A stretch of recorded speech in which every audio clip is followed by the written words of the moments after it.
Oi, pessoal! Hoje vamos criar um mascote para o canal. Vamos lá! So this is a Gundam.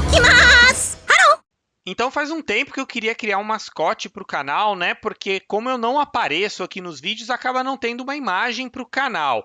Como eu vou viajar para o Japão e eu pretendo fazer todo um roteiro de Gundam e gravar vlog para vocês, né? Mostrar a estátua do unicórnio e tudo, eu achei que seria legal ter algo para mostrar a presença do Febre Gundam lá. Então vamos criar então um mascote para o canal. E eu escolhi uma coisa mais simples, né? Eu pensei em usar algum Gundam que eu já montei, talvez até mesmo o RX-78 Revive, que foi o primeiro kit que eu montei, né? Porém, levar um Gundam é um pouquinho complicado, porque ele tem peças que podem se soltar, quebrar, é difícil levar na bolsa em viagem para vários lugares, né? Então eu queria algo bem simples. Infelizmente, eu só fui ter a ideia meio que tarde demais, que foi a ideia de fazer um raro nas cores do canal, né? O logo do Febre Gundam é branco e vermelho, foi um logo que eu mesmo criei, então fazer um raro em branco e vermelho.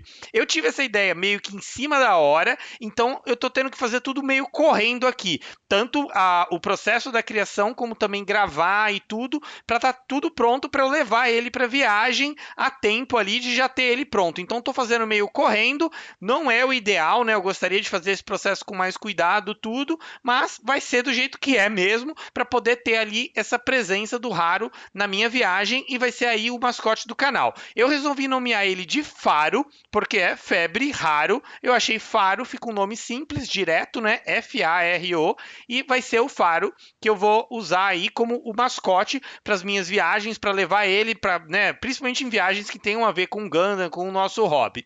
Então eu peguei um raro, eu já mostrei um verdinho aqui no canal, né? Tem um vídeo mostrando inclusive o speed build e o review dele.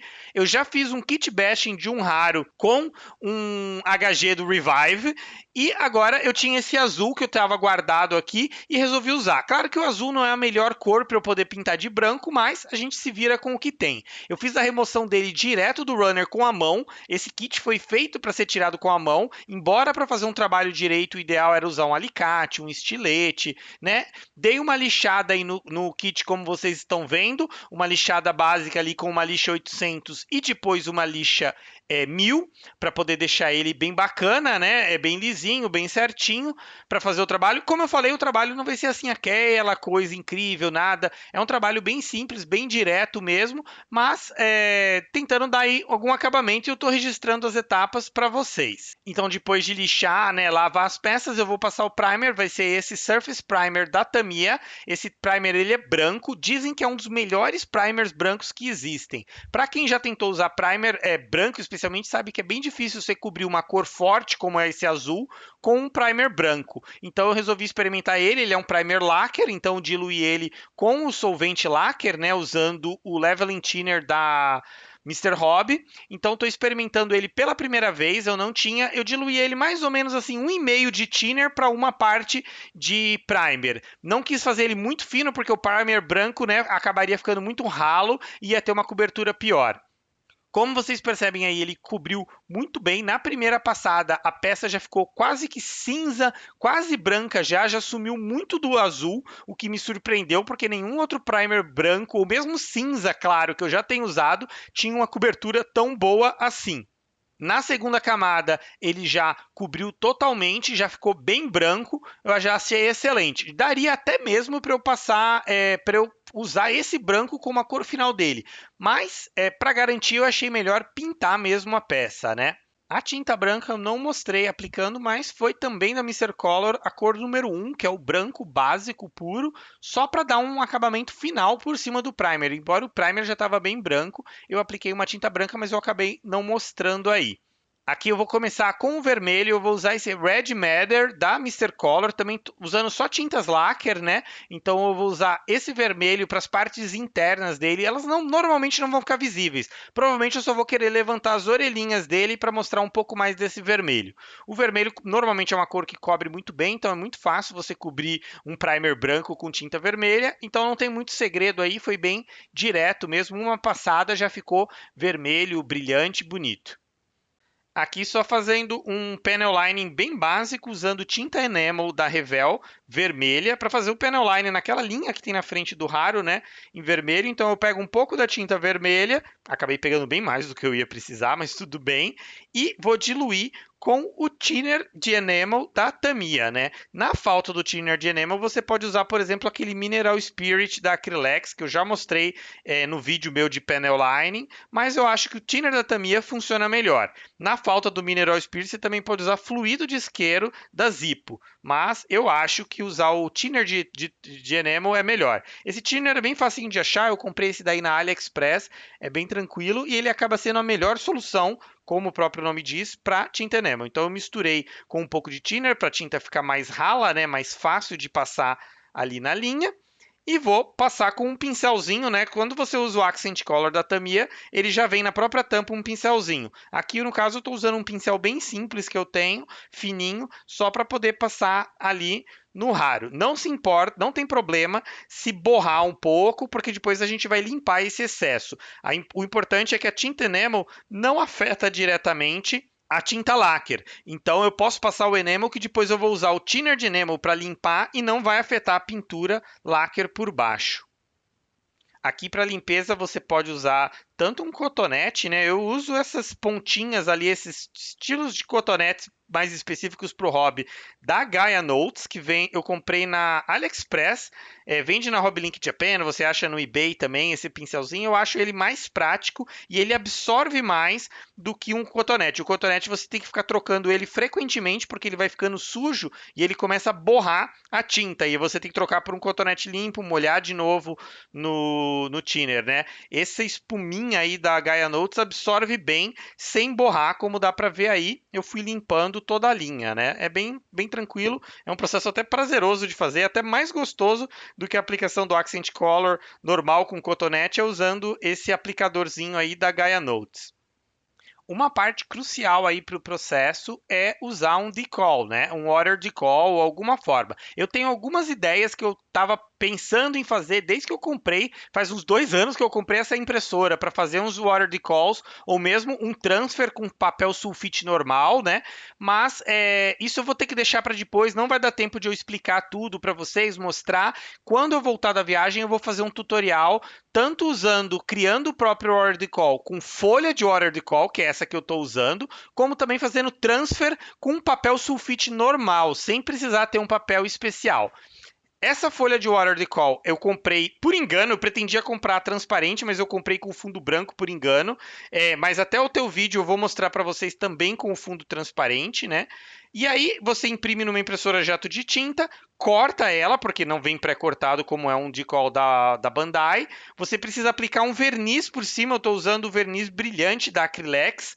Provavelmente daria para usar o verniz no aerógrafo, né, um verniz lacquer, mas eu estou usando o Acrylex para fazer o processo mais simples e até mais fácil para vocês reproduzirem se quiser. O verniz é importante porque a tinta da impressora jato de tinta, ela não é a prova d'água. E como eu vou ter que colocar essa folha desse water decal dentro da água, isso iria borrar a tinta. Então você tem que proteger com o verniz Acrylex. Normalmente quando você compra essas folhas de water decal, vem as instruções, né? O verniz Acrylex eu apliquei em 2 demãos. Como deu para ver, primeiro eu cortei meio que grosseiramente os decals, né? E depois eu passei o verniz e agora eu vou cortar mais preciso, porque como esse decal é branco, a borda dele vai ser branca. E o símbolo do Febriganda só é branco dentro, né? Embora como a peça já era branca, não teria sido problema usar a folha de water decal transparente. Como eu falei, eu vou fazer um tutorial melhor, explicando melhor quando usar o water decal transparente, o water decal com fundo branco, né? E os problemas que a gente tem imprimindo esses water decals em casa, vantagens e desvantagens ali. Mas isso eu vou tratar melhor num vídeo específico. Aí eu só estou usando uma régua e o estilete para tentar cortar o mais justo possível da borda do desenho, sem estragar, é claro, a parte impressa, né? Aí, é claro, eu também já esperei o verniz Acrylex secar, é coisa de 10, 15 minutos. Se ele tiver seco ao toque, você já pode usar. Então eu vou colocar ele dentro da água.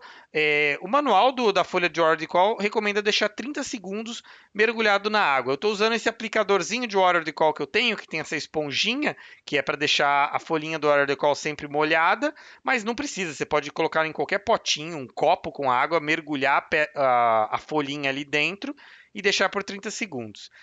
Normalmente eu usaria o Mark Setter, mas aí eu só estou molhando com um cotonete mesmo, a superfície da peça, para ficar mais fácil de alinhar.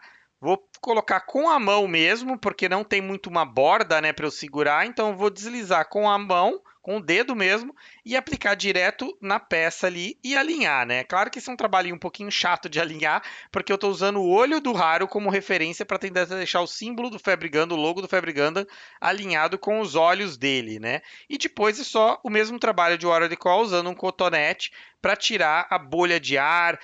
Como esse Water Decol com fundo branco eu achei ele bem grosso, ele não quer se adaptar muito bem à curvatura da peça, né? Se fosse uma peça reta seria mais fácil. Então eu estou apertando com o cotonete e também com a outra ponta do aplicador, que não está com suja do thinner lá de enamel, e estou tirando as bolhas de ar e também as dobrinhas ali que ficaram, né? Meio que amassadinhos para poder ficar bem lisinho e ele juntar bastante na peça. Não precisei me preocupar muito em deixar ele fixo com Mark Setter, porque eu vou aplicar um verniz automotivo depois, então isso vai fazer com que ele fique muito firme ali, né? Esse decol, como ele é grosso, eu posso fazer um pouquinho mais de força para fixar ele na peça. Se fosse um decol, por exemplo, da Bandai, né, que é muito fininho, aí se você fizer força assim com o cotonete, você vai rasgar ele, mas esse aí não tem muito problema. Eu sei que eu estou devendo para vocês também, eu pretendo fazer também depois da viagem um tutorial de aplicação de verniz automotivo bicomponente, verniz 2K, no hobby. Mas por enquanto só vou mostrar brevemente o que eu estou fazendo. Eu estou usando o verniz, eu tenho nesse potinho o verniz automotivo já diluído com um pouco de solvente, né? A diluição varia aí do que você preferir. A Sherwin Williams, né, que é a fabricante desse verniz, fala que você não precisa diluir, mas é porque ele é feito para aplicação no carro, com uma pistola. No aerógrafo é bom você diluir ele um pouco, para estar num ponto que fique mais fácil de aplicar. Colocar ali mais ou menos 4 partes de verniz para uma parte de thinner, ou 2 partes de verniz para uma parte de thinner, né? O thinner que eu estou usando é aquele eco eficiente da Anjo, que eu já mostrei que eu tenho usado para as tintas lacquer. Então aí eu coloquei 20 gramas do verniz, né? Eu vou colocar 5 partes do verniz para uma parte do endurecedor, ou catalisador. Então eu coloquei 20 gramas do verniz e vou colocar 4 gramas do endurecedor do catalisador, né? Se você não tiver uma balança dessa, você pode usar algum copinho graduado para medir em mililitros, né? Claro que não é assim exato, porque o verniz não tem a mesma densidade da água, né? Então, 1 grama de verniz não é exatamente 1 mililitro, né? Ou vice-versa, como seria com a água. Então, se você usa a mesma unidade, então se você medir o verniz em mililitros, você mede o catalisador em mililitros. Se você medir em gramas, uso gramas para os dois. Então aí você mistura bem, né? Eu misturei bastante para garantir que esteja bem misturado o catalisador com o verniz, porque o catalisador é que vai fazer o verniz endurecer. Lembrando que depois que você faz essa mistura, ela tem uma vida útil. É bom consultar o fabricante, mas eles dizem, alguns fabricantes falam 4 horas, outros 3 horas, né? Então você tem que usar esse verniz dentro desse prazo, não deixa passar e muito menos coloca ele dentro do seu aerógrafo depois que passou, porque ele vai começar a endurecer dentro do aerógrafo e você pode até perder o aerógrafo. Então, quando você coloca sempre o Water Decols assim, é bom você aplicar uma camada um pouco leve do verniz por cima do Water Decol, para evitar passar ele muito pesado por cima do Water Decol e estragar o Water Decol, estragar a tinta dele, né? Porque isso aí foi impresso caseiro com uma impressora jato de tinta. Aí eu estou passando uma camada ainda leve, não buscando aquela cobertura lisa, né? Super brilhante, assim. Eu estou fazendo uma camada leve por cima da peça para deixar preparado. E normalmente eu deixo entre uma camada e outra 10 a 15 minutos. Pode deixar o verniz dentro do aerógrafo, né? Dentro daquele prazo de 3, 4 horas dele, ele pode ficar dentro do aerógrafo, não tem problema. E você espera um pouquinho e depois continua a aplicação. Aqui você já vê a camada final. Eu vou adicionando um pouco mais de thinner para cada nova camada, para ele ficar cada vez mais diluído e mais fácil, para você garantir uma cobertura mais lisa, né? Ele não ficar enrugado, não ficar aquela casca de laranja, né? Ou orange peel, que eles chamam em inglês, né? Então eu vou deixando ele cada vez mais fino para ele ficar mais liso. E aí eu aplico uma camada bem pesada, realmente buscando a cobertura total, bem lisa, bem brilhante. Você sente que a peça está molhada, quase como se você tivesse passado um óleo mesmo nela, e aí é o sinal que você está conseguindo uma boa cobertura. Claro que é preciso saber dosar para não aplicar muito pesado por vez. Vocês vão ver depois que, infelizmente, eu exagerei um pouco na mão e ficou meio pesado demais. Bom, aqui está ele com o verniz ainda secando. Eu tive que fazer tudo correndo porque o verniz automotivo precisa de 3 dias para secar completamente, endurecer. Então eu não queria levar ele na viagem antes de pelo menos esses 3 dias, porque eu vou ter que colocar esse raro dentro da bolsa, levar ele na mochila para lá e para cá, e eu queria o verniz automotivo bem resistente para proteger ele, né, e proteger a pintura, o decal. Infelizmente, na correria, como eu tive que aplicar isso no meu horário de almoço, que era restrito, limitado, eu acabei passando verniz muito rápido entre uma camada e outra e muito pesado por vez. Então isso fez o que eles chamam em inglês, o pessoal fala levantar, né? Raise a camada de baixo, levantou a tinta e o primer branco e dá para ver que no geral ele ficou muito bom, mas um cantinho, olhando de frente para ele, o canto esquerdo, você consegue ver o fundo azul da peça, que a peça era originalmente azul. Infelizmente, manchou ali. Em condições normais, eu faria de novo essa peça, né? Não foi tanto trabalho, foi um trabalho aí de 1 dia, 2 dias que eu fiz tudo isso, mas infelizmente, como eu falei, eu tô com um prazo muito limitado, eu só tive a ideia de fazer esse raro muito em cima da viagem, então ele vai ter que ficar assim. Por um lado, eu não gosto, né? Mas por outro, eu acho que ele acaba sendo representativo de uma filosofia que eu sempre tento passar aqui para vocês, que tipo, não ficou perfeito, daria para ter feito melhor, mas ao mesmo tempo também eu não gosto muito de ficar voltando para a mesma peça, para o mesmo kit, até ele ficar perfeito. Primeiro porque eu acho que nunca vai ficar perfeito. Eu não sou um artista, assim, né? Eu gosto de fazer pinturas, customizações, mas não sou artista. Então, perfeito eu acho que não ia ficar. Então, eu acho que mais vale colocar esse esforço num próximo kit, tentar usar isso como um aprendizado. Obviamente, o aprendizado principal, não tente fazer coisas correndo, não tente aplicar pesado demais, fazer tudo correndo no seu horário de almoço, né? Faz no horário tranquilo do hobby. Eu gosto de fazer depois do horário de trabalho ou fazer no final de semana. Infelizmente, não foi possível nesse caso. Então, ele vai acabar sendo representativo disso, de que nem sempre fica perfeito, mas a gente acaba aceitando os defeitos e beleza, tá bom assim, vai ficar assim. E vocês sabem que eu falo isso de vários kits. Eu sempre tenho um projeto de customização, eu tenho um projeto ambicioso, eu penso, puxa, eu vou fazer um trabalho perfeito, vai ficar maravilhoso.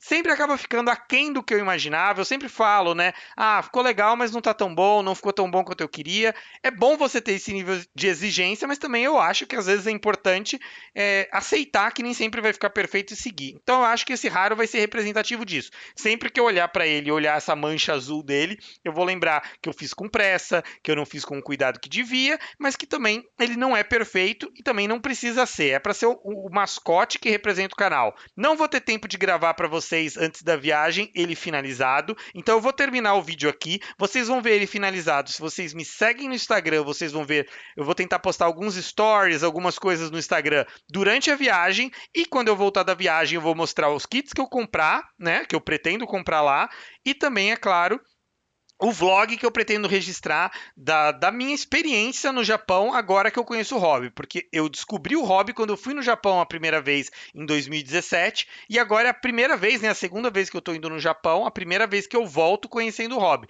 Então eu pretendo visitar várias lojas, mostrar para vocês como é Gundam Base, a estátua do Unicorn, pretendo visitar o Gundam que se mexe lá em Yokohama, né? A Gundam Factory, pretendo mostrar para vocês Akihabara, possível pretendo visitar uma loja da Mandarake para ver kits de segunda mão, tudo isso, mas isso aí vocês vão ver melhor quando eu voltar. Então eu pretendo mostrar os kits que eu comprei, pretendo mostrar um vlog e ao longo dos próximos vídeos aí eu mostro o raro, o Faro, né, o nosso mascote finalizado. Então por enquanto eu vou terminar o vídeo aqui.